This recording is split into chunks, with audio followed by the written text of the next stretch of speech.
Hi guys, welcome back to my YouTube channel. ನಾನಿವತ್ತು ಮೊಳಕೆ ಕಟ್ಟಿರೋ ಹೆಸರು ಕಾಳಲ್ಲಿ ಉಪ್ಪಿಟ್ಟನ್ನ ಯಾವ ರೀತಿ ಮಾಡೋದು ಅಂತ ಹೇಳ್ಕೊಡ್ತೀನಿ. ಇದು ಕೂಡ ತುಂಬಾ ಚೆನ್ನಾಗಿರುತ್ತೆ. ಒಂದೇ ಥರ ಉಪ್ಪಿಟ್ಟು ಮಾಡಿ ಬೇಜಾರಾಗಿದ್ದರೆ ನೀವು ಈ ಥರ ಉಪ್ಪಿಟ್ಟನ್ನ ಟ್ರೈ ಮಾಡಿ. ಮಕ್ಕಳು ಕೂಡ ಇಷ್ಟಪಟ್ಟು ತಿಂತಾರೆ. ಹೇಗೆ ಮಾಡೋದು ಅಂತ ನೋಡೋಣ. ಅದಕ್ಕೂ ಮುಂಚೆ ನೀವೇನಾದರೂ ನಮ್ಮ ಚಾನಲ್ನ ಫಸ್ಟ್ ಟೈಮ್ ವಿಸಿಟ್ ಮಾಡಿದರೆ ಬೇಗ ಹೋಗಿ ಸಬ್ಸ್ಕ್ರೈಬ್ ಮಾಡ್ಕೊಳ್ಳಿ. ಯಾವ ರೀತಿ ಮಾಡೋದು ಅಂತ ನೋಡೋಣ ಬನ್ನಿ.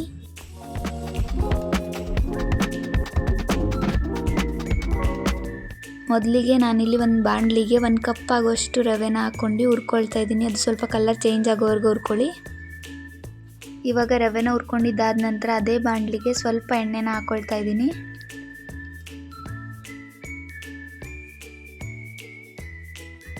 ಎಣ್ಣೆ ಕಾದಿದ ನಂತರ ಸ್ವಲ್ಪ ಸಾಸಿವೆನ ಹಾಕ್ಕೊಳ್ಳೋಣ ಒಗ್ಗರಣೆಗೆ.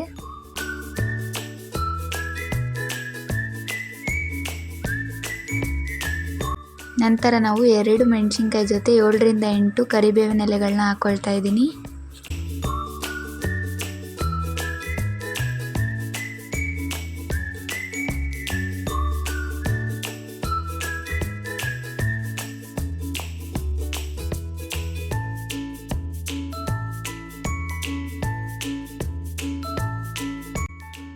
ಅದು ಚೆನ್ನಾಗಿ ಫ್ರೈ ಆಗಿದ ನಂತರ 1 ಮೀಡಿಯಂ ಸೈಜ್ ಈರುಳ್ಳಿನ ಹಾಕ್ಕೊಳ್ತಾ ಇದ್ದೀನಿ. ಇದು ಕೂಡ ಒಂದು ಸ್ವಲ್ಪ ಕಲರ್ ಚೇಂಜ್ ಆಗೋ ತನಕ ಫ್ರೈ ಮಾಡ್ಕೊಳ್ಬೇಕು.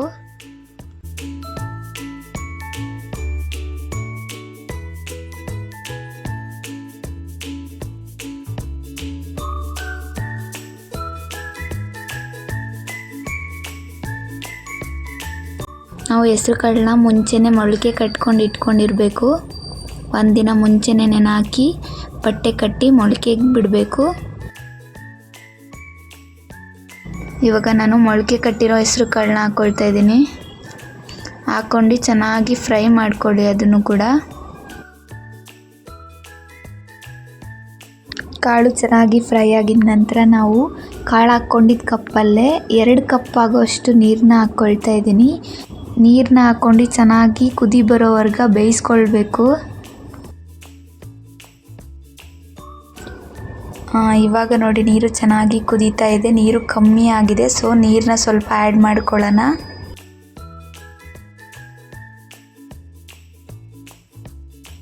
ಇವಾಗ ನಾವು ಇದಕ್ಕೆ 1 ಚಿಟಿಕೆಯಷ್ಟು ಅರಿಶಿಣದ ಪುಡಿನ ಹಾಕ್ಕೊಳ್ಳೋಣ.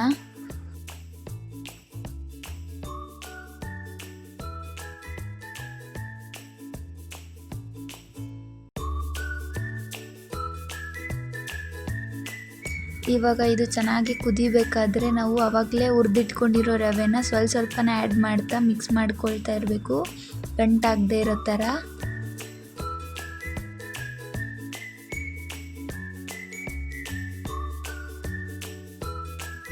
ನೀವು ಅವಾಗವಾಗ ಇದೇ ಥರ ಮಿಕ್ಸ್ ಮಾಡ್ಕೊಳ್ತಾ ಇರಬೇಕು, ಇಲ್ಲಾಂದರೆ ಗಂಟಾಗಿಬಿಡುತ್ತೆ. ನೋಡಿ ರವೆ ನೀರನ್ನೆಲ್ಲ ಹೀರ್ಕೊಂಡು ಫುಲ್ ಗಟ್ಟಿ ಆಗ್ತಾ ಬಂದಿದೆ. ಇವಾಗ ನಾವು ಸ್ಟವ್ನ ಆಫ್ ಮಾಡ್ಕೊಳ್ಳೋಣ. ಫೈನಲ್ ಟಚ್ಚು ಲಾಸ್ಟಲ್ಲಿ ಕೊತ್ತಂಬರಿ ಸೊಪ್ಪನ್ನ ಉದುರಿಸ್ಕೊಂಡ್ರೆ ಮುಗೀತು. ಮೊಳಕೆ ಹೆಸರು ಕಾಳು ಉಪ್ಪಿಟ್ಟು ರೆಡಿ ಆಯಿತು. ತುಂಬಾ ಚೆನ್ನಾಗಿರುತ್ತೆ. ನೀವು ಒಂದ್ಸಲಿ ಮನೇಲಿ ಟ್ರೈ ಮಾಡಿ ಹೇಗಿತ್ತು ಅಂತ ಕಮೆಂಟ್ ಮಾಡಿ. ನಿಮ್ಮ ಫ್ರೆಂಡ್ಸ್ ಫ್ಯಾಮಿಲಿ ಜೊತೆನೂ ಶೇರ್ ಮಾಡಿ. ಈ ವಿಡಿಯೋ ನಿಮ್ಗೆ ಏನಾದರೂ ಇಷ್ಟ ಆದರೆ ಮತ್ತಷ್ಟು ವೀಡಿಯೋಸ್ಗಾಗಿ ನಮ್ಮ ಚಾನಲ್ನ ಸಬ್ಸ್ಕ್ರೈಬ್ ಮಾಡ್ಕೊಳ್ಳಿ.